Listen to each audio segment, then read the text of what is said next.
Here's what's coming up on the Peak Financial Freedom Show with Jim and Dan. You don't worry about inflation. You're not worried about long-term care costs because you have the assets there to cover it, because you have a plan in place that lays out your next 30 years exactly what's going to happen. And if you have that, your life will change.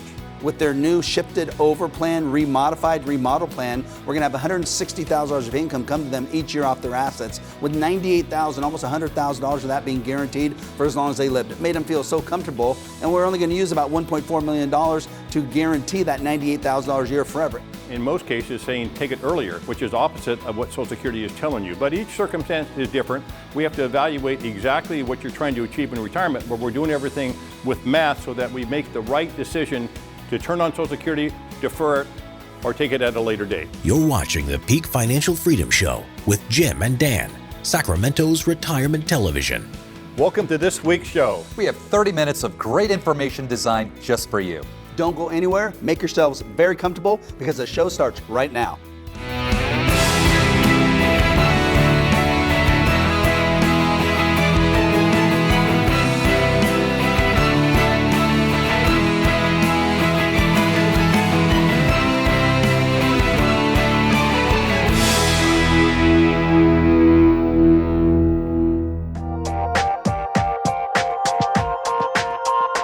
Hi, and welcome to this week's Author's Corner. As usual, I'm here with Jim and Dan. They are best-selling authors, TV talk show hosts, radio talk show hosts, and we have a tremendous topic to talk about today, and that's mistakes that could ruin your retirement. Dan, I'll begin with you. It's the classic, taking too much risk. Your broker saying, don't worry about it, stick it in a drawer, ride it out, all of those things. What kind of philosophy is that? And is that a big mistake? Well, that's a philosophy that you can use when you're young, and it's not a mistake if you're trying to accumulate assets at the highest potential growth without worrying about risk of a big loss.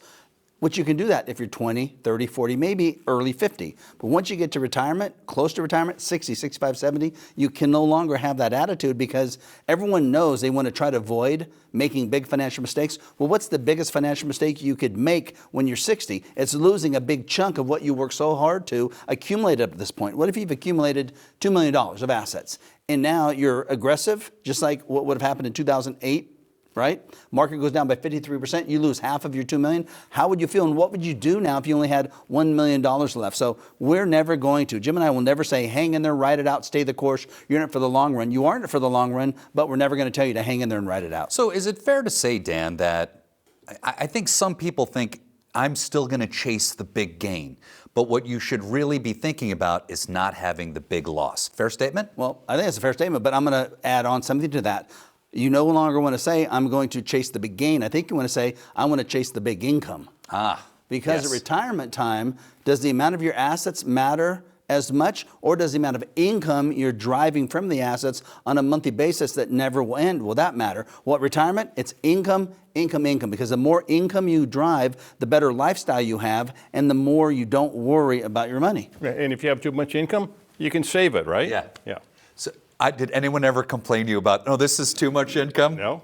So let's talk about this transition because it's really important, and I think a lot of people have to get it clear in their mind. The asset accumulation, I think everyone fairly well understands, hey, how can I put together this nest egg? But really it's about moving to that next one, which is asset protection and income, right? Yeah, we call it asset preservation and income distribution because it's a different stage of retirement planning. It's a stage at which you're either going to retire or you're retired, and you got to make sure, as Dan just mentioned, you don't have a big loss in your portfolio, and you have to look at your assets differently. When you were accumulating your assets, you were there for growth.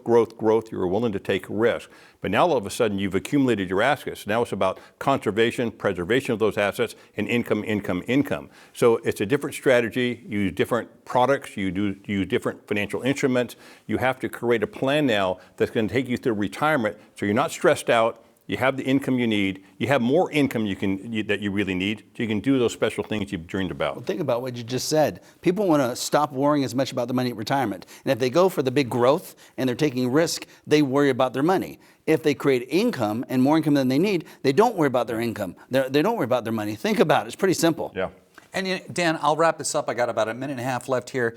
It's all about having a plan. And you show people this is what your income is going to be this year, next year, all the way out for their natural lives. How important is that? It's the single most important part of planning for retirement. It's having a written retirement plan. And we see so many people. We've probably seen thousands of people that have came into our offices in our careers, and very, very, very few of them ever have an actual plan. They have statements that'll show how much they have in their accounts, but not a plan. When you get a plan, a true written plan, you want to make sure it has a retirement income projection that shows for the next 30 years how much income you're going to get every year and where each year's source is going to come from. You want to take that income per year, drop it down to a monthly basis, show how much income you're going to get, how much tax you're going to have to pay, how much net income after taxes you're going to have, and then subtract out your budget and find out how much excess money you have. On top of that, you want to find out how much risk you have in writing. Not just, oh, you'll be okay, don't worry about it. In writing, you want to find out how many fees you're paying. Not just it's about 1%, but exactly how much fees you're paying. And you want to see how much money can potentially be left to the beneficiaries when you're gone after you've used your money for income and have lived a wonderful retirement, Jim. And if you do all that stuff, you become comfortable now. You don't worry about inflation. You're not worried about long-term care costs because you have the assets there to cover it, because you have a plan in place that lays out your next 30 years exactly what's going to happen. And if you have that, your life will change. Jim, Dan, thanks so much. Hey, if you want more information about anything we spoke about here today, give us a call in the office at 916-452-7325. We'd love to start a conversation with you. Or you can go to our website. But don't go anywhere. We'll be right back. Hi, I'm Jim Files, CEO of Peak Financial, your local resource for retirement and investment planning, acting as fiduciaries for advisory clients. We're offering you a free, worry-free retirement roadmap, including a 15-minute initial call, a face-to-face meeting, a second opinion about your money, a customized retirement income plan, our Amazon best-selling book. You can walk away and keep it all free, no pressure, no obligation, guaranteed. There's no risk and there's no cost. Call now. You're watching the Peak Financial Freedom Show with Jim and Dan, Sacramento's retirement television. On this week's segment of We Fix Your Money, you're going to meet Sam and Kate. They're both age 70. They have no pensions and they're scared about making financial mistakes like taking too much risk or running out of money in retirement. Now over to Dan and Jim to tell you how they helped Sam and Kate. Thanks, Mark. We're very excited to be here for this week's hypothetical case study. And when we talk about Sam and Kate, you might see some of the things that are happening in your life or some of your worries in this case study. And when you look at this picture, you automatically know that Sam and Kate are worried. We don't have to say anything. You look at the picture, you look at the faces, and they're worried. And a lot of you might feel this exact same way. Well, they're retired, both age 70. They get $60,000 of Social Security, but no pensions. So that's what really freaks them out. They don't have income coming in on a steady basis like when they were working, so they want to create pension type of income. They have a lot of money. They saved $3.9 million of assets. They've done a fantabulous job of saving money. And you notice that word fantabulous. That means fantastic and fabulous at the same time. They have some needs. One of the things was to analyze their $200,000 home loan because their broker keeps telling them, don't worry, you don't owe that much. It's not that high of an interest rate. You don't need to pay it off, etc. And we had a different opinion for them. They've had a broker for 20 years and they've been very aggressive in accumulating assets and they've done well growing the assets, but they also have lost over 50% twice in that time period. They don't want to do it anymore. They think the fees are about 1% because that's what the broker says. The fees are about 1%. They want a written plan. They don't want as much risk and they want to help their daughter buy a new house and they want to give her $200,000 towards the down payment. They want to buy a $100,000 Tesla. They want to go electric. And they want to stop worrying about feeling poor. So imagine you save $3.9 million and these people actually say they feel poor because they're not using that 3.9 to create enough income. And they have a big budget they want to pay for. They don't want to worry about a risk of losing big losses, and they don't want to worry about their money ever running out. So this is a typical scenario when someone has been successful at saving assets. What in the heck do they do when they retire to create the income that'll make them stop worrying? You know, Dan, like an architect with building a home, unless you have your client's objectives in front of you, how can you plan the home? Same thing with financial planning. Unless we know exactly what the clients want their money to do for them and what their worries and the concerns are, we can't build a plan. In this example, under the current plan, they had $100,000 in the bank. They had no money saved for the Tesla or the down payment for their daughter's home. They had $3.8 million at risk in the market. They had no money in their principal protection or lifetime income bucket. We increased our bank money significantly to $500,000. We set aside $200,000 for the daughter's down payment on the house. We put another $100,000 we set aside in cash because he wanted to buy the Tesla. We need to make sure that's available and liquid so they can buy it. We reduced the growth bucket to $1.7 million based on how we restructured the money. We increased the principal protection bucket to $1.4 million to accomplish their goals. Same $3.9 million. The key thing about the risk is that we were able to lower the risk substantially. They had a 42.8% risk factor, which means that the market goes down by 50%. They're going to lose 43% of their money projected. That means they would lose about $1.669 million of the $3.9 million. And this has happened in the past because we've had massive markdowns in the markets before. And they need a 75% rate of return to make up that 42.8% loss. That was totally unacceptable to the client. They were shocked when they saw these numbers.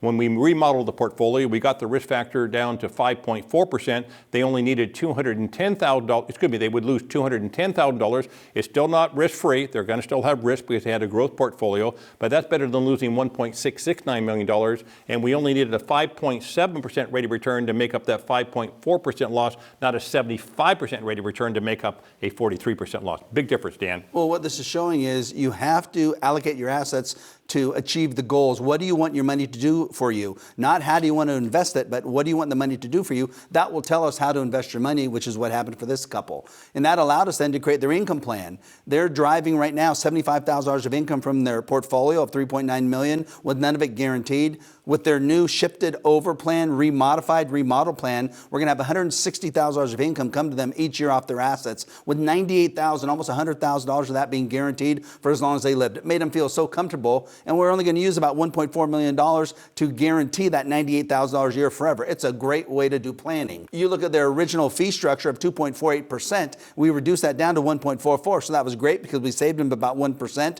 which means over the next 20 years, they can plan to save over $800,000 of fees that they either get to keep in their own pocket as far as excess income, or they get to leave it to the beneficiary. So it was a great way to create income and then to make sure that their fees were managed. You know, in retirement, it's about income, income, and income. So in this example, we were able to generate $19,000 of gross income per month.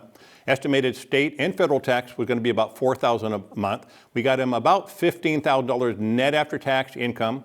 They had a budget of over $10,000 a month. That includes all of their spending. We were able to generate $4,752 of excess cash flow above their budget requirement, which was an extra $57,000 annually in excess cash flow for as long as they can live. And everybody out there is worried about inflation, Dan. They're worried about long-term costs in the future. And they're thinking, how do I solve that problem? You solve it by getting excess cash flow. Yes, and you do it now. You don't try to catch up with inflation or plan for future expenses in the future. You take extra income now knowing that that will be available as well down the road, so it makes it a lot nicer. Well, once we planned for them and showed them they were fine, they wondered what could they potentially leave in a legacy to their beneficiaries, their kids and grandkids. Let's assume their portfolio only earns a conservative rate of return of 4%, the bank earns 1%, and their real estate appreciates at 1.5%, and they spend all the money they're getting in the plan. They don't save any of it ever throughout retirement. Well, by age 90, they would have taken out $3.16 million of income and spent it. They took that much out from their assets, and they've spent it. And if they just earn 4%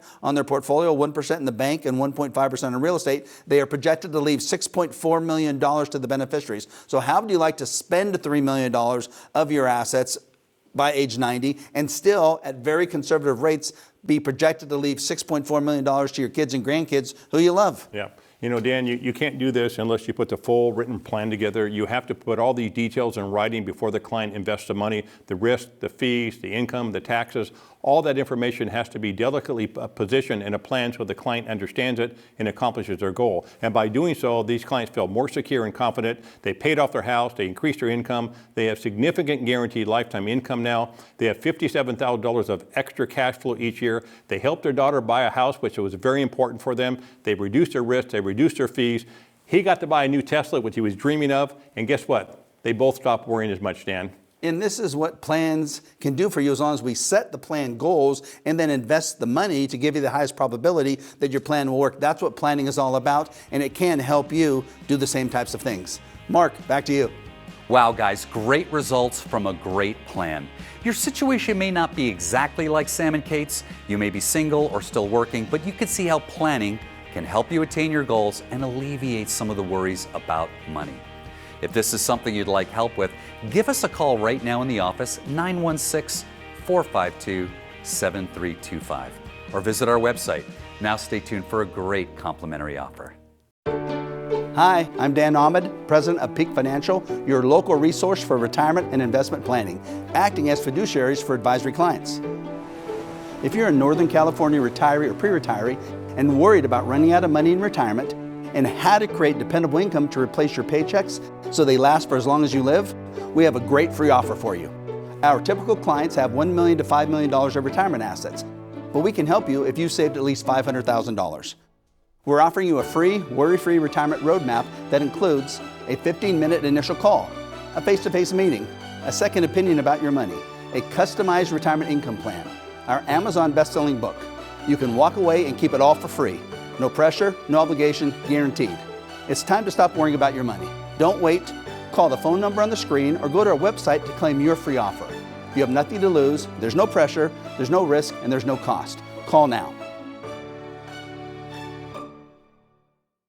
You're watching the Peak Financial Freedom Show with Jim and Dan, Sacramento's retirement television.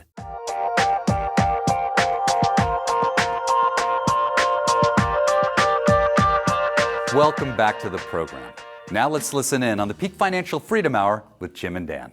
Jim, great to be back for this week's radio show, Peak Financial Freedom Hour, and we're going to cover some questions we've been asked in the past because we think these types of questions really are pertinent to everyone listening right now because everyone's worrying about their money, worrying about income, worrying about losses, all those things. Well, hopefully we can answer some questions we've had in the past, and it really will help the people listening right now. So how about you take Charlotte? She's 62, retired, and she wants to make the best Social Security decisions, and it's so confusing. We talk about that on our shows a lot. She wants to claim her benefits now, but her advisor says to wait until age 70. And the federal government says to wait until 70 because you'll get more money. The Social Security website says if I defer, I'll get an 8% raise per year by deferring. Mm-hmm. Daniel, most of that is right. But until you do a mathematical analysis to determine whether you should turn on Social Security now, should you turn it on at the full retirement age, or should you wait till 70, you don't know for sure. And that is why we have built our own proprietary software to be able to show clients mathematically this is when you should actually turn on Social Security.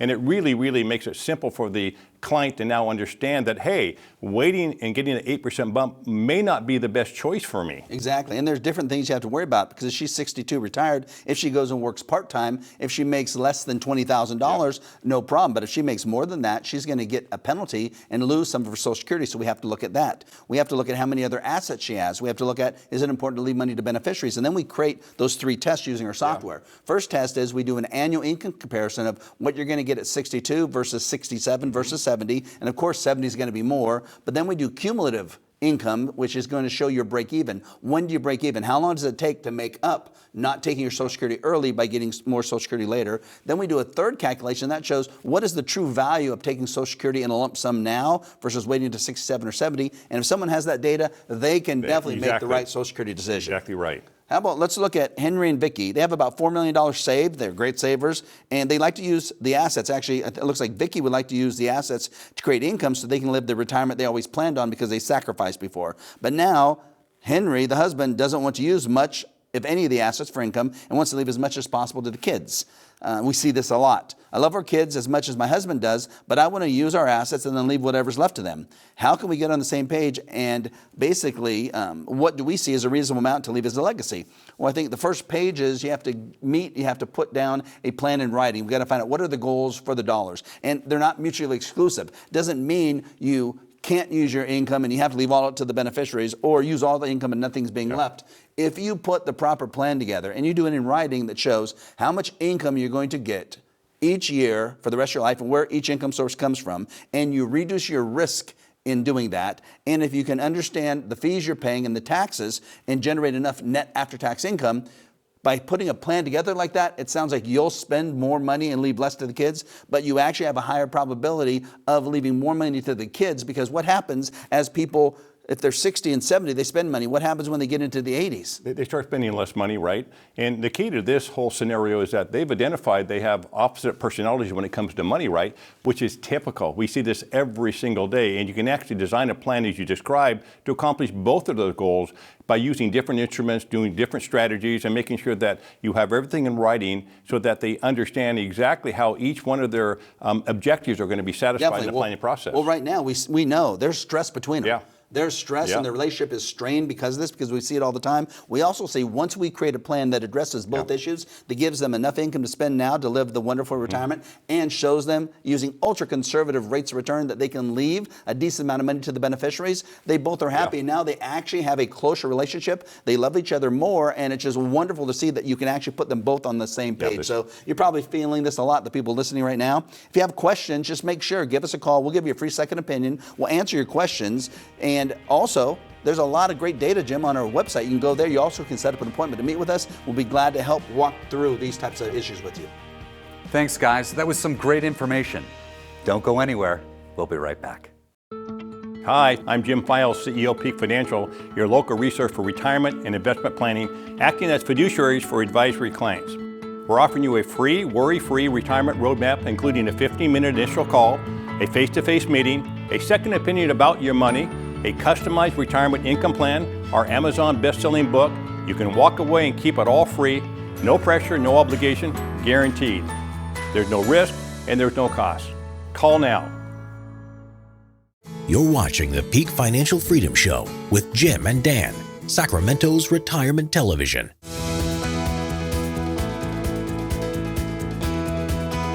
As if finances weren't complicated and confusing enough, when we retire, they force us to make decisions about Social Security. There's so much conflicting advice out there as to when and how to claim Social Security benefits. It makes it tough to be confident in your decision. Today on Peak University, Dan and Jim are going to be giving you their advice on Social Security.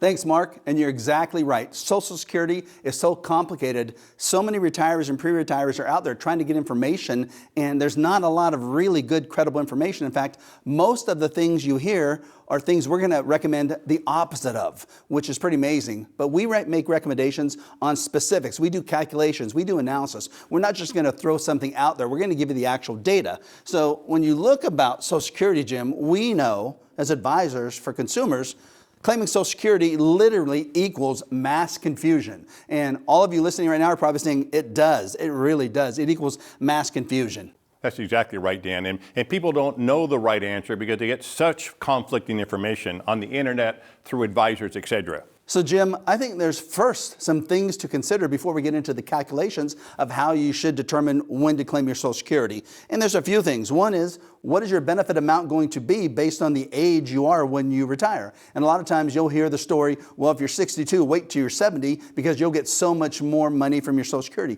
And you will get so much more money, but you would have gone without that income from 62 all the way to 70, so you would have given up something to be able to get something.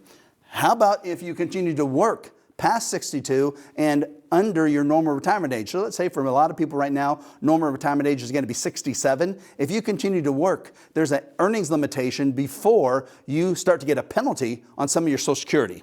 How about making the government your beneficiary? By deferring your Social Security benefits, you could be making the government your beneficiary. How? Well, if you don't take income off of Social Security and you draw income off your assets and you die, you have less assets to leave to your beneficiary and your Social Security money stops, which means you now have literally made the government your beneficiary. And when it's put that way, I don't think very many people like that idea.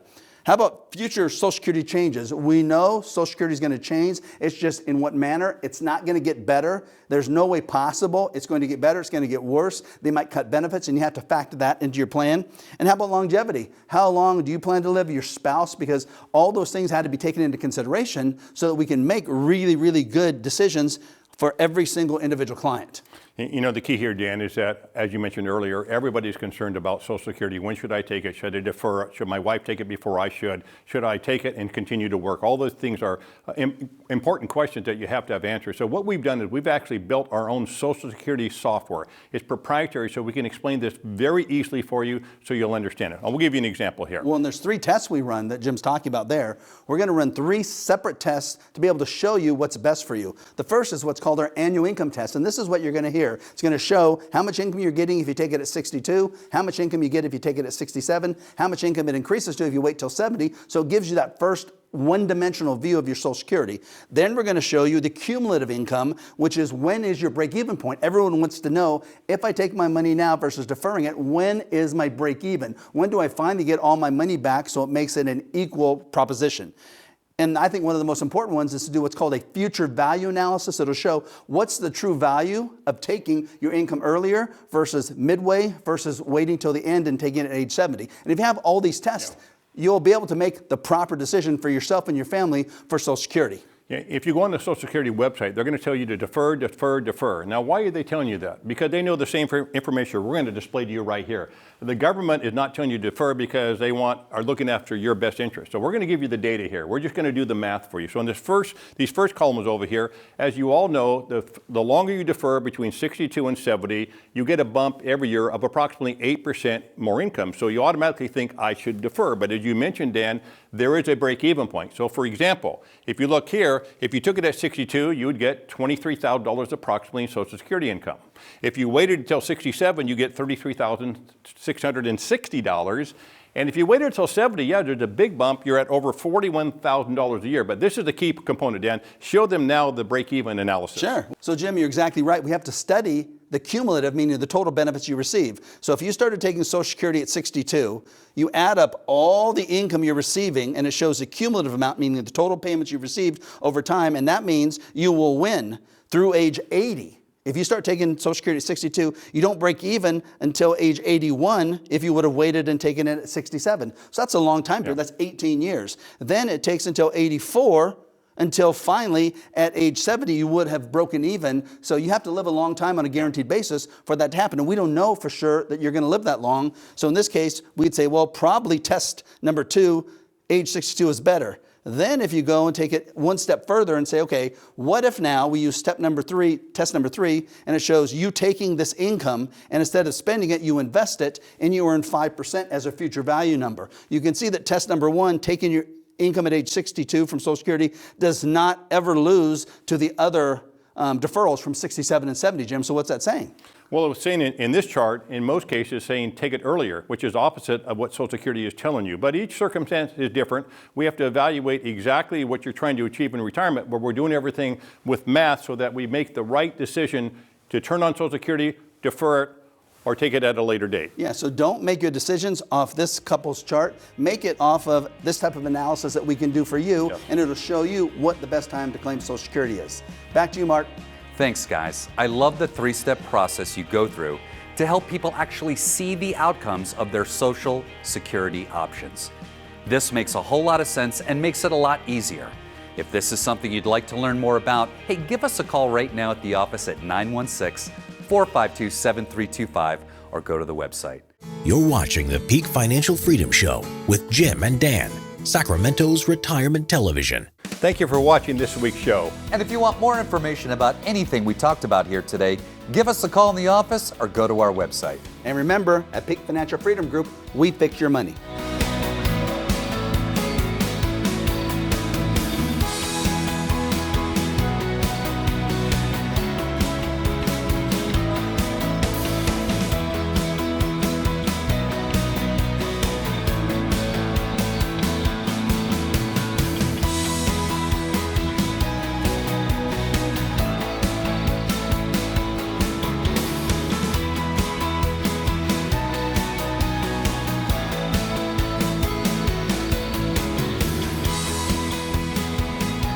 The preceding program is sponsored by Peak Financial Freedom Group.